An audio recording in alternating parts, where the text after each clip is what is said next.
ఎన్నికలు దగ్గర పడుతున్న కొద్దీ తెలుగుదేశం పార్టీలో పరిణామాలు చాలా వేగంగా మారిపోతున్నాయి. జరుగుతున్న పరిణామాల్లో అనేక మైనస్ పాయింట్లు కనబడుతున్నాయి. అలాంటి మైనస్ పాయింట్లో ఒకటేమిటంటే జూనియర్ ఎన్టీఆర్ దెబ్బ కలవరపెడుతుంది. టీడీపీ మీటింగ్లు ఎక్కడ జరుగుతున్నా జూనియర్కు మద్దతుగా ఫ్లెక్సీలు, బ్యానర్లు, జెండాలు కనబడుతున్నాయి. ఈ వ్యవహారం చంద్రబాబు నాయుడు పర్యటనం కుప్పంలో మొదలైంది. దాదాపు 2 ఏళ్ల క్రితం కుప్పంలో చంద్రబాబు పర్యటిస్తున్నప్పటి నుండి భారీ ఎత్తున జూనియర్ ఎన్టీఆర్ మద్దతుదారులు హాజరై రచ్చరచ్చ చేశారు.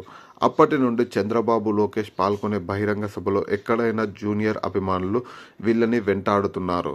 మొన్న గుడివాడ సభలో ఇదే విషయమై జూనియర్ అభిమానులకు, టీడీపీ కార్యకర్తలకు మధ్య పెద్ద గొడవ అయ్యింది. టీడీపీ బహిరంగ సభలు జరుగుతున్నప్పుడు జూనియర్ అభిమానులు జూనియర్ను సీఎం అంటూ నానా గోల చేస్తున్నారు. పైగా సభ జరిగే ఊర్లలో మొత్తం పెద్ద పెద్ద ఫ్లెక్సీ, బ్యానర్లతో నింపేస్తున్నారు.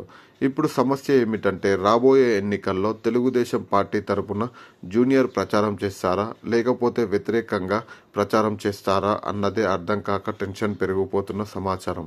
ఎందుకంటే చంద్రబాబు, లోకేష్, బాలయ్య 100% జూనియర్ ఎన్టీఆర్కు వ్యతిరేకంగా అవకాశం వచ్చినప్పుడు ఏదో ఒక రూపంలో జూనియర్ ఎన్టీఆర్ని అవమానిస్తున్నారు.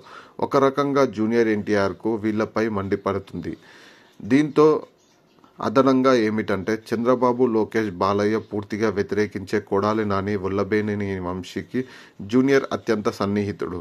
అందుకనే రాబోయే ఎన్నికల్లో ప్రత్యక్షంగా కాకపోయినా పరోక్షంగా అయినా జూనియర్ టీడీపీకి వ్యతిరేక ప్రచారం చేయటమే, లేకపోతే సందేశం పంపటము చేస్తారనే టెన్షన్లో వీళ్లకు పెరిగిపోతుంది.